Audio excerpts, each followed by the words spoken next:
local community. From a small dent to major collision repair, Hamilton Paint and Body is here for you. Owners Brett and Kim Guin would like to say thank you for your business. Northwest Alabama Heating and Cooling, blowing away our competition.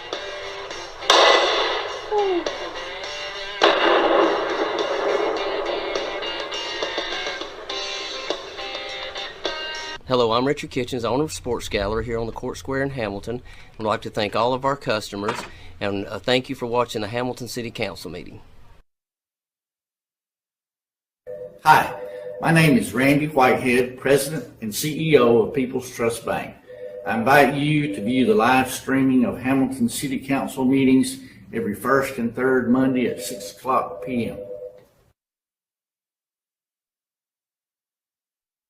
In your perfect stay at the Holiday Inn in Guin off of I-22. Enjoy our amazing on-site restaurant and bar with a lunch buffet every Sunday. Relax with a quick getaway with your family and make a splash in our outdoor pool. Book your next event with us. Call us at 205-468-4625. I'm Rick Chambliss with Marion County Funeral Home and Spry Memorial Chapel in Russellville, Alabama. This is Glenda Cochran, our manager out here. Under the laws of Alabama that was passed in 2002, a funeral establishment has to be certified with the state and carry a certificate of authority before they can even talk to anyone when the time comes is guaranteed to be there. Since 1987, Smith Furniture has been in business to serve the community with high-quality furniture at the best price. Some of our name brands are Homestretch, Ashley, Lazy Boy, Catnapper, Lane, Bar Bassett, GE, Frigidaire, Whirlpool, and Maytag. We offer finance in 12 months, same as cash. So stop by Fulton, Mississippi and see Jim, Shannon, and Joe at Smith's Furniture or call us at 662-862-7412. Tom Bigby Electric Cooperative was formed for the need for electricity to the local citizens that were living in the rural areas of Marion, Lamar, and portions of Fayette counties. This line consisted of 12 miles and 22 consumers on the road from Guin to Sulligent. Between then and now, there has been a lot of hard work and dedication from a great number of people to make this cooperative what it is today. Tom Bigby Electric Corporation would like to thank each member. You can contact us today at 205-921-6712. Your story starts at Bevel State Community College. Whether you are just starting out or starting over, Bevel State has an opportunity that is right for you. With 5 locations serving 7 counties. You don't have to go far to start your own success story. Plus, with tuition lower than 4-year colleges, you won't need to spend more for a great education. Visit us online at bscc.edu to learn about your options for seamless academic transfer and high-demand career tech and health science offerings. Let us help you tell your story. They're fine.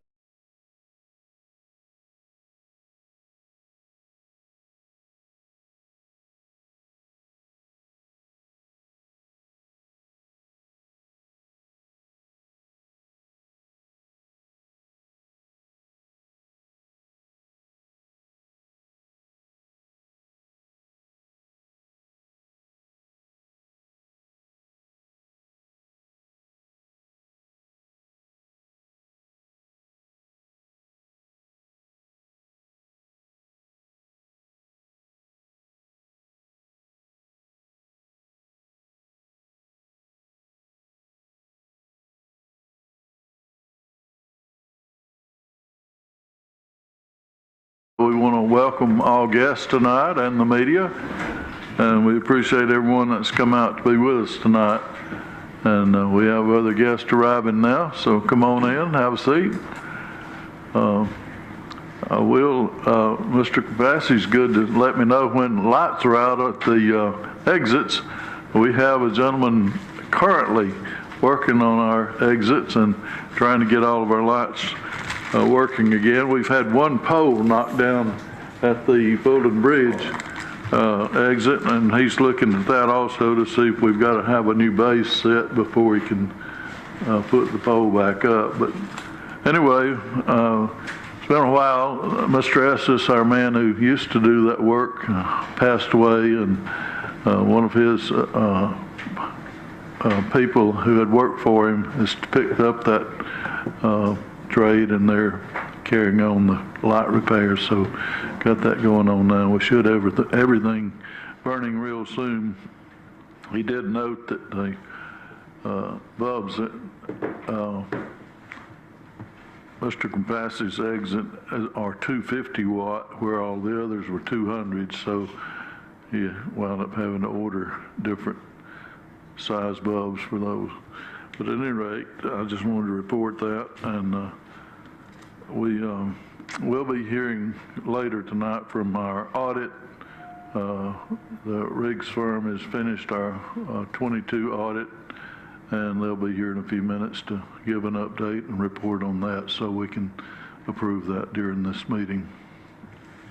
Before we start the official meeting, let's stand and have an invocation and our Pledge of Allegiance, and then we'll get right into the meeting. Our Heavenly Father, we just pause to give you thanks for this day. Lord, we thank you for your blessings that you bestow. We ask that you'd be with us in this meeting tonight.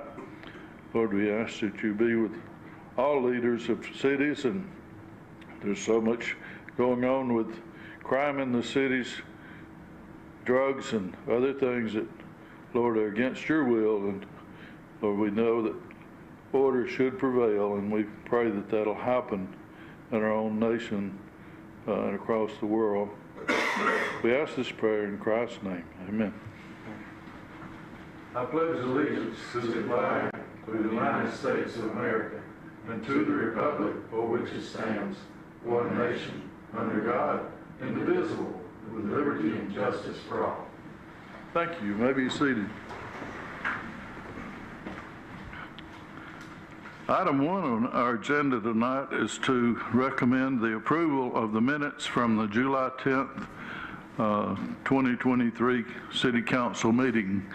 And as we might note, that was not a regular scheduled meeting, but we changed it to the 10th, this being the second Monday. Make a motion. Got a motion from Ross. We need a second. I'll second. Scott Tower, a second. All in favor of approving those minutes? Thank you. Item 2 is a reminder that we will have the back to school sales tax exemption holiday weekend, and that'll be July 21st through the date of July 23rd here in the city of Hamilton. This will offer taxpayers a break on the back to school supplies that they'll be purchasing for their children. This is something we do every year, and we want to do it again on this weekend, July 21st through 23rd, and that needs to go out as a message to our people and our public. So we're proud that the media will be running that for us also as a reminder.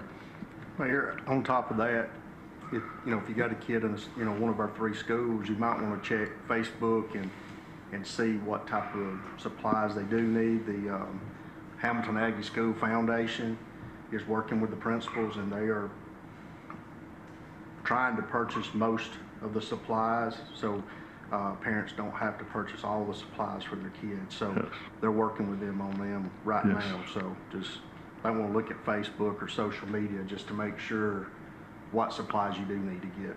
Thanks, Scott. We appreciate that reminder. I think the foundation's going to be a big help to our schools. Proud that the city adopted that foundation.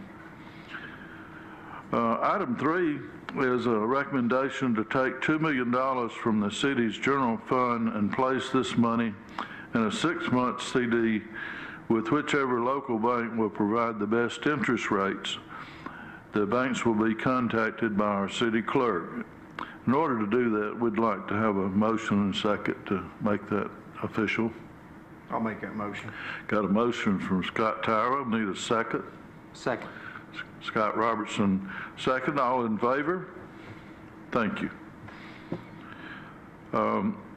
Item 4 is a recommendation to renew the website maintenance proposal with Wayne Mays for $1,800 per year. Wayne Mays maintains the City of Hamilton social media websites, and this is an annual contract we've had with him, and it'll just be a renewal of the same contract. Is that correct, Angela? Yes. Okay. I'll make that motion. We got a motion from Wade. Second. Second from Ross. Those in favor of renewal?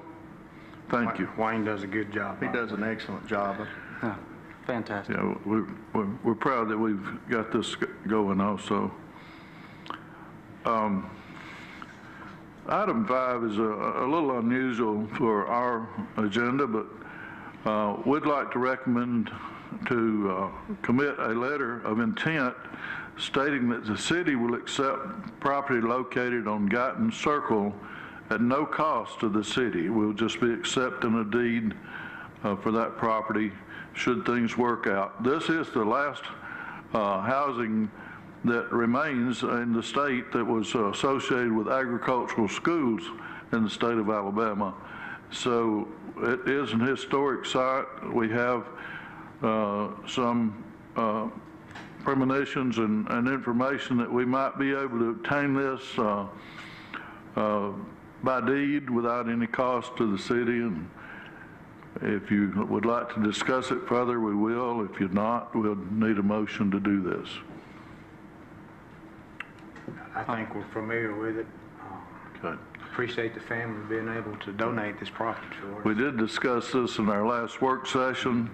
It looks promising to us, and it's just something that's a little off the normal beaten path. Mayor, 4 or 5 acres, Scott? Pardon? How many acres is the house? The houses have at least 2 acres of property. It's kind of historical property. Oh yeah, no doubt. And it's the last one of its kind in the state that remains. I'll make that motion. We got a motion from Scott Tyra to do the letter of intent. I'll second. Scott Robertson made the second. All in favor? Thank you. I appreciate that.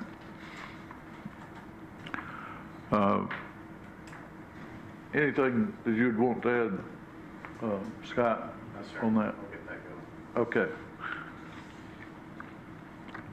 Item 6 is a recommendation to allow the Hamilton Police Department to provide the ADOC, that being Alabama Department of Corrections, with sworn law enforcement personnel to work extra duty assignments such as perimeters and roadway patrol to help prevent contraband from being thrown over fences or flown in by drones to the prisons. Contraband eradication is of paramount importance for the safety of prison staff, the public, and the inmates. The City of Hamilton will pay these officers for their time worked at the DOC. However, the city will be reimbursed for these wages once an invoice is sent to the Alabama Department of Corrections. Does that sound about right, Chief? Yes, sir. Okay. We've been asked to participate in this program, and it's for our consideration. Do y'all have any specific questions before we move it to a vote? You for it, Chief? You reckon? I feel like it will reduce not only the contraband being introduced into the prisons, but also provide a level of safety and security for the businesses local there as well. Okay. And even some of the housing. You know, if someone were to escape, those, you know, Lord forbid someone were to escape, but they're going to go right out into our community there. And then for the businesses or for some of the residents, and I feel like our officers can participate in that. This joint effort with DOC, not only to protect the DOC staff and the inmates inside the prison, but to protect our own citizens as well. Now, we'll never be inside their fences. We'll be outside only. Is that correct? Yes, sir. I'll make a motion, Mayor. Got a motion to do this? Second. Got a second from Wade. Those in favor of this action? Okay, that would be all of us. Item 7 is a presentation from Wayne Riggs Accounting to review the city's annual audit. That would be the audit for 2022. Would that be correct? And we have representatives of the firm who do all the work, and they're here to present that audit to us tonight. So thank you all for your work, and we'll listen, okay? Who's the presenter tonight? Okay.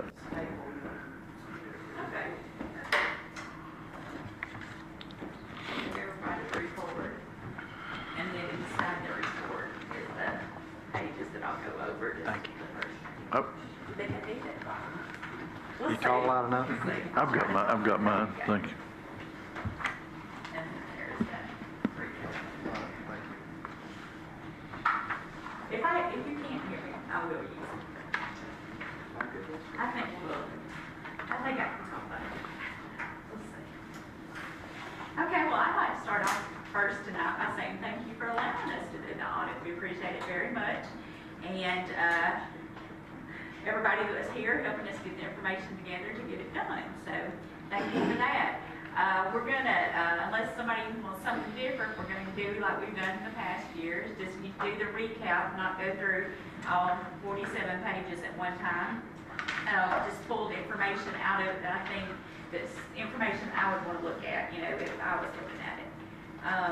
So that's what we're going to do. We're going to do a general fund. This is the first page of that recap.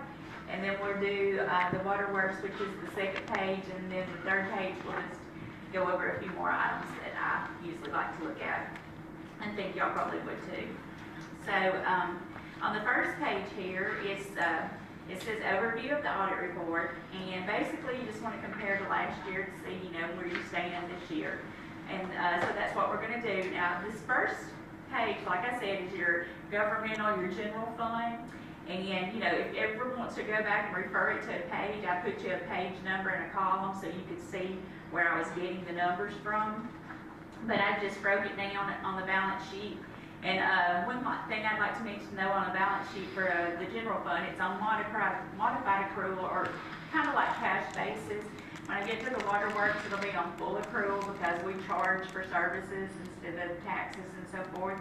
So, but this first page is on basically closer to cash basis. So, if you start with the balance sheet up there, can everybody hear me good? If you start with the balance sheet up there, you've got the assets, and if you look at 2021, the $7,946,000 versus 2022, the $9,476,000. So that means you had assets increase of $1,530,000. And so I've got the number one there just because I'm going to explain, you know, what that increase is. And so the largest variances on that was cash increased by the $1,354,000, receivables by $176,000. Cash has to do with, you know, when we get down to that third line there, it's going to show a positive bottom line of $1,405,000. So that's where the cash is coming from.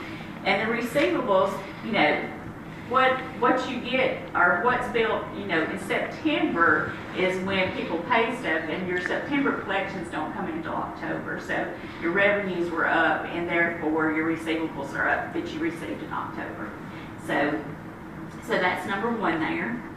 On the next line, liabilities, the $329,000 for 21 versus the $453,000 for 22, so they were up $124,000. So when you go down and drill down into that, that's accounts payable had increased $65,000, and the accrued expenses had increased $59,000. And that's kind of like on number one, like a timing thing, what was owed, you know, at the end of the year that gets paid in the next month and so forth. Nothing out of the ordinary there. That's just what those numbers ended up being at that time. And then you got the next section, which talks about equity. So last year's equity was $7,617,000. This year's it's $9,022,000, and that changed by the bottom line of the income statement to $1,405,000. So to get those changes, let's go down a little bit further, and you'll see it says income statement. And then it goes revenues. So the revenues for 2021, $9,261,000 versus in 22, $10,828,000. So you had a variance or an increase of $1,566,000. So to drill down and see what that change is, let's look at number 2 down here. And we have to set it up in certain, you have to say, okay, how much are you getting in taxes, how much are you getting in license services, you just have to use certain line items. But the increases were taxes of $687,000, licenses $29,000, services $12,000, miscellaneous $56,000, grants $784,000. And so then I went down a little bit further and said, okay, on the taxes of $687,000, where were those increases at? And sales tax was up $364,000 for the year. Occupational tax $215,000 for the year. Gasoline tax $84,000, and property tax $38,000. Of course, now I just picked out the larger amounts. These are changed. There's some more and some less. These were just the biggest changes. Under the license of $29,000, business license and motor vehicles were the 2 main ones under that section. Services were in the street department for like sale of slag and tile, and then under miscellaneous, those it had gone up $56,000, I believe. Let's see. But mainly that was, miscellaneous was in the police and sanitation, and it was sale of equipment. So they had sold a sanitation truck, and then there were some police autos that were sold. And then finally, the increase on the grants was the COVID money that you received for the year there. Okay, so that was number 2. So now let's look at number 3, because we saw where our revenues went up. So let's look at our expenses. They were $5,721,000 versus $7,106,000. So they went up $1,384,000. So if you look at number 3 down here, I'll try to detail those out for you too. Your largest increase was in capital expenditures of $567,000. So that's just where you bought all the capital assets for the year. Other increases were in public protection of $413,000, and public protection is going to be your fire and your police. And general government $292,000, and culture and recreation $80,000. So under public protection, the increases that were under that were in gas and oil, salaries and supplies. Under general government, the increases were in dues and subscriptions, the miscellaneous line item, and the salaries. And then culture and recreation were in miscellaneous and salaries. So you kind of see salaries going from every one of these, but you've got to also remember that y'all did those 2 COVID where you reimbursed the employees so much for full-time and so much for part-time, and you had 2 of them in that year. A total, one was like 100 and one was like 96 that, got, so that's one reason salaries is up because of that. But you have the grant funds to cover that. So the other one that was a pretty good bit was in the police, but we tried to drill down and figure out, and it had to do with mainly timing on there was a lot of different people, and one would work the whole time, and you had theirs for the whole year and some for a half a year, So it's not like you hired a lot more people, it's just the turning of them and how many was working at one time. So let's see what's next. Okay, other financing sources at $1,570,000 last year, $2,316,000. So that's money that you're moving out of the general fund to other funds. So let's go down there to number 4 and see where that is going. And basically, this line item includes transfers to other funds. For example, money is transferred to debt funds to pay debt and special revenue funds for grants. The largest transfers were in debt funds in the amount of $1,474,000 and COVID funds of $785,000. So basically, those just get transferred out of the general fund to like holding accounts until you can spend them. And I know y'all see that on what you get every month, and it tells you what accounts and so forth. So then that leaves you, with the bottom line change of what we talked about a minute ago, taking your revenues, less all your expenses and your transfers out of a bottom line of $1,405,000. So usually after I've gone over the balance sheet and income, I like to do the final analysis for the governmental funds down here at the bottom. And, you know, an overall look at it, assets increased, that's good. Liabilities, they increased, but it was by a small amount, especially in comparison to what the assets increased. Equity, of course, increased because of the bottom line. Revenues increased and expense increased, but not near as much as the revenues. And so I would say that overall still good because of the healthy bottom line and the reserves that you have. So I would say you're doing better from one year to the next. All right, so on the next page, we're going to cover, this is going to be the water, and it's on full accrual. And basically the big difference between cash and full accrual, just let me give you one example. When you buy an asset on cash, it gets expensed. When you buy an asset on full accrual, it gets put in an asset account depreciated over its useful life. So that's just governmental accounting. You do it one way, and then you do other funds a different way. So, but this is, you know, so the assets get capitalized over here, and debt gets put on there and paid down over time and stuff. But let's start at the top where it says balance sheet up there, and it says asset deferred outflows.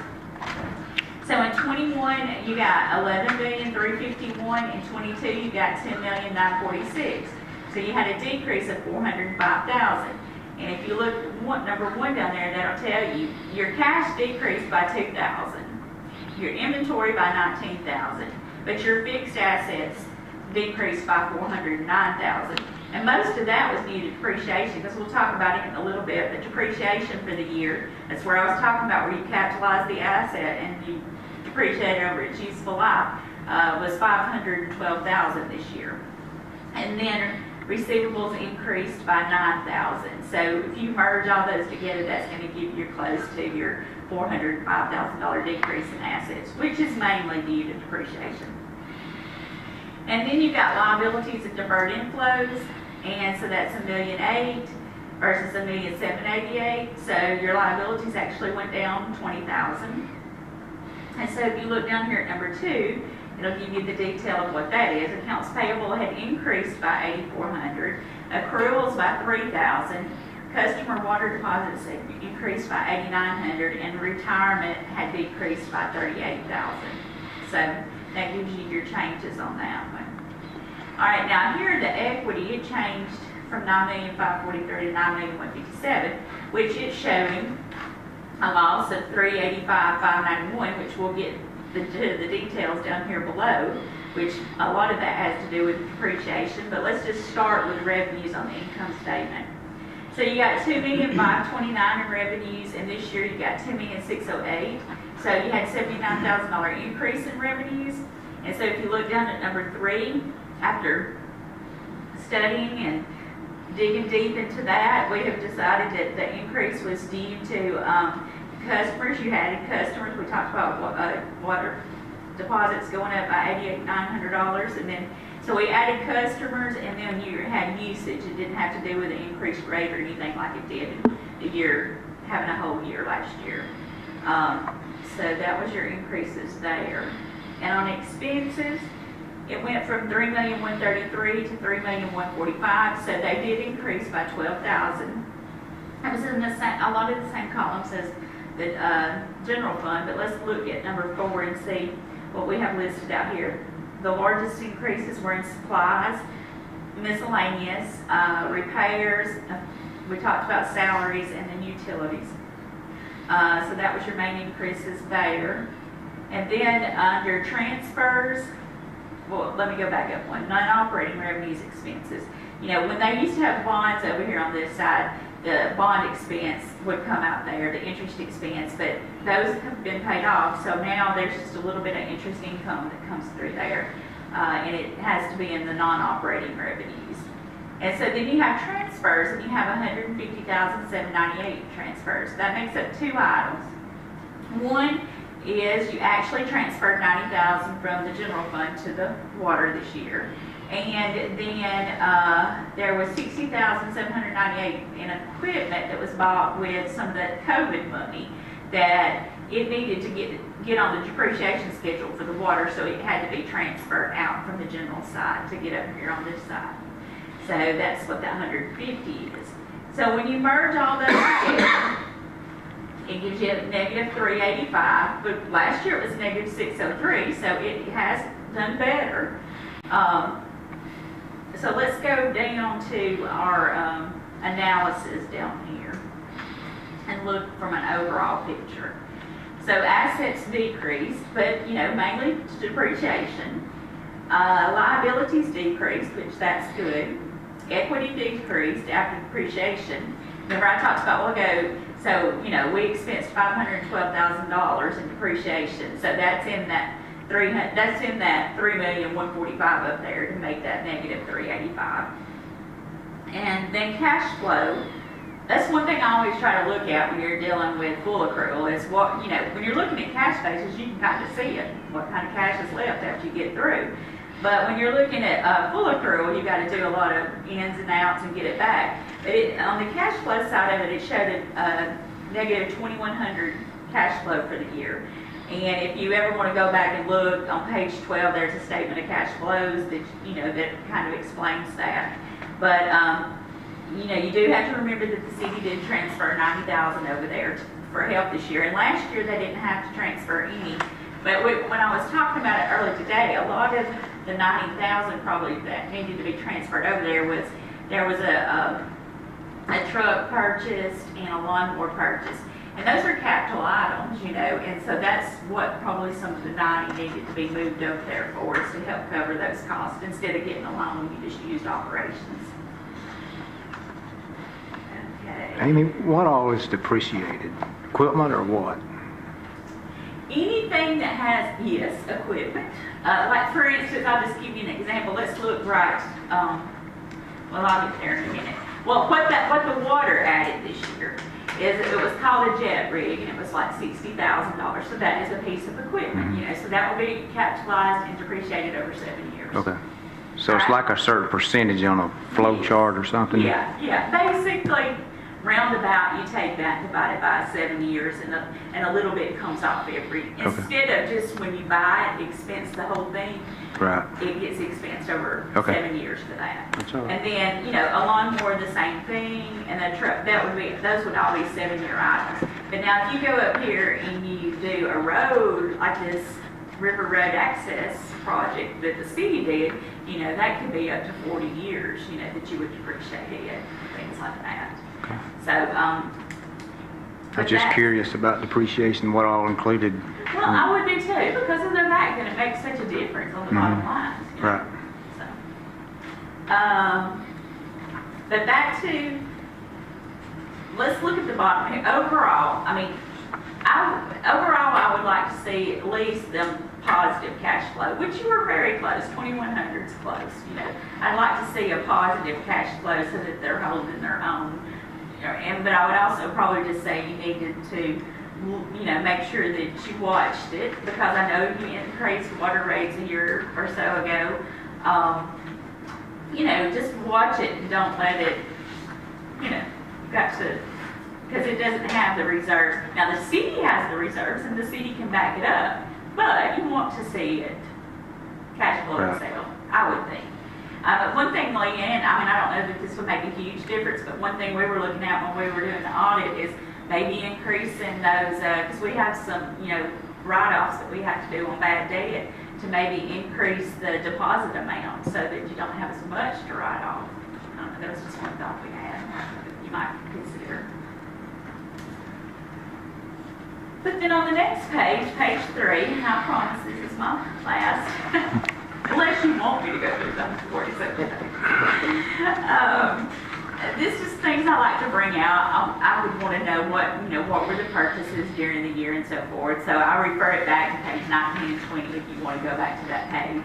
But basically, the city had the River Road Access Project, the sanitation truck, 3 police SUVs and 1 truck, John Deere, Tracco, a tractor and a bush hog, fire and equipment. Fire and police equipment, and there was a pretty good bit of that. Ball field lights, and then playground updates. I make a general, I don't tell you, you know, we might have added, I don't know, 25 or 30 items, but I just do an overview of it. And then the second thing there is like on page 23, I always, you know, I talk about assets, because when I'm giving you the modified approval, that's just in and out on the general, so I want you to see the side of it that here's what my assets are, and this is what they changed, and here's what my liabilities are. So I always point out page 23 on your debt. You know, you've got the 2015 bonds, the 17 bonds, and 19 bonds. I mean, you know, they're all current, being paid on, but those are the, you know, that's the debt that's out there, and those are the assets that are out there. And then, of course, just the revenue and expense part of it we got when we went over that first page. And I know I've thrown a lot at you, but if you have questions, I'm open to them. Or if you have questions later, I'll be open to them then. We certainly thank y'all for the good job you do each time, and how you come in and work with us and are patient with us to get all the information you need together. And it's a pleasure to work with your firm, I'll just say that. Well, I appreciate it very much. Y'all very thorough, and if it needs to be pointed out, you point it out, and we like that. Thank you. You know, that's what business is all about, is keeping it straight. That's right. And We've been blessed to have good audits for a long time. A lot of cities can't say that. No. I mean, there's not been any write-ups, any discrepancies, any problems as far back as I can remember. And, you know, not every city can say that, so we're extremely blessed to have talented accountants and auditors and people in the office that keep it all going and keep it straight on the up and up. That's a big deal. And if we have any question for them, or if you do, they'll answer your questions. They answer Angela's questions, my questions, and if you have questions you want to talk with them publicly or privately about, they'll give you a good straight answer, and it's what we can always appreciate. With all that said, number 8 on the agenda is a recommendation to approve this audit for the October 1, 21 through September 30, 22, as presented by the Riggs Accounting Firm. Make a motion. Second. Got a motion and second. All those in favor of approval of our audit? Thank you, ladies. It makes it official. Thank you very much. Thank you, Leanne. Thank y'all. That does cover all the items on tonight's agenda. Is there any further business that we need to take care of tonight? Mayor, I make a motion we enter an executive session. I'll second that. We have a motion at this point to move to an executive session for a period. And those in favor of that? Good night, Karen. Yes. Okay. Okay, we're going to be absent from the room for just a little while, and you folks are welcome to stay, or we'll be back as soon as we can finish.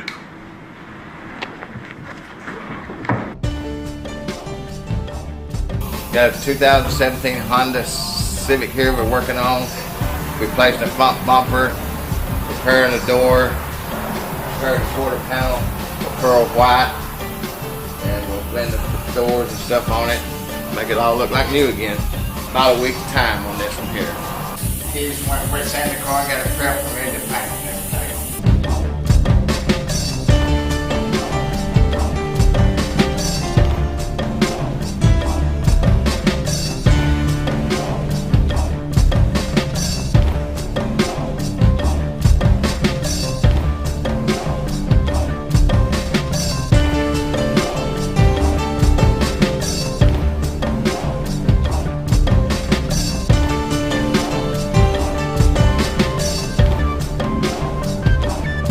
Got her already worked, sanded, washed, and the paint room ready to tape up and spray the doors, spray the bumper, and the quarter panel. Should have it sprayed first thing Monday morning. And put that together.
Local community.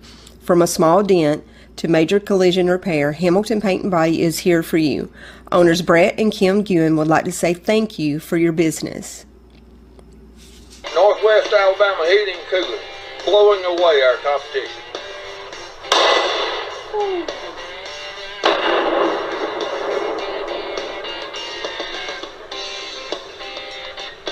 Hello, I'm Richard Kitchens, owner of Sports Gallery here on the Court Square in Hamilton. I'd like to thank all of our customers and thank you for watching the Hamilton City Council meeting.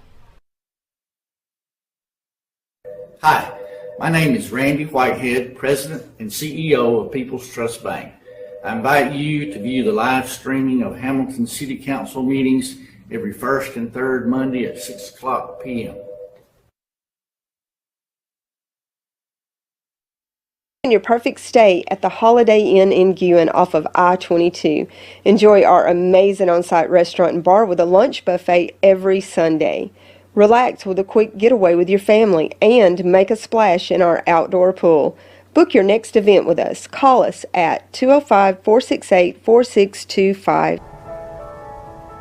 I'm Rick Chambliss with Marion County Funeral Home and Spry Memorial Chapel in Russellville, Alabama. This is Glenda Cochran, our manager out here. Under the laws of Alabama that was passed in 2002, a funeral establishment has to be certified with the state and carry a certificate of authority before they can even talk to anyone when the time comes. Is guaranteed to be there. Since 1987, Smith Furniture has been in business to serve the community with high-quality furniture at the best price. Some of our name brands are Homestretch, Ashley, Lazy Boy, Catnapper, Lane, Bar Bassett, GE, Frigidaire, Whirlpool, and Maytag. We offer finance in 12 months, same as cash.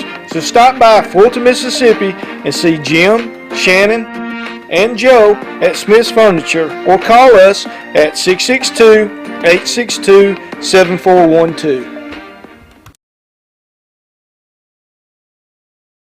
Tom Bigby Electric Cooperative was formed for the need for electricity to the local citizens that were living in the rural areas of Marion, Lamar, and portions of Fayette counties. This line consisted of 12 miles and 22 consumers on the road from Guin to Sulligent. Between then and now, there has been a lot of hard work and dedication from a great number of people to make this cooperative what it is today. Tom Bigby Electric Corporation would like to thank each member.